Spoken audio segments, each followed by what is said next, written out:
Alright guys, so as we all know, this is your Centurion D5 Evo and this is the drive rail. Now that is not supposed to rest on there 100%. If you can look in there, you look at that gap at the bottom, right in there. Those gears are not designed. Those gears are designed to mesh a little higher up. So there needs to be a gap between your raise rail and your drive cog. If you don't have that gap, well, that's the quickest way to destroying the gearbox of your motor. So you need to have a gap. So what we do is we have what's called the Centurion. It's made by Centurion, but it actually fits on all motors. The Gear Spider. Now that fits over there. This is a wonderful piece of kit.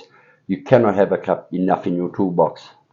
And when you're fitting your raise rail, you can actually just rest it on there. So you fasten this point here, and then as you move along, you fasten and fasten, fasten.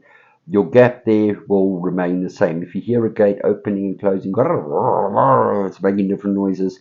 It's because this thing is moving up and down. Normally, it's because the bottom track is moving up and down.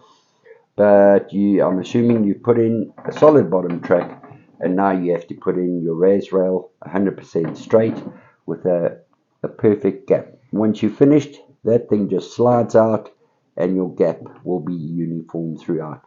So your Gear Drive Spider is a wonderful thing to have in your kit.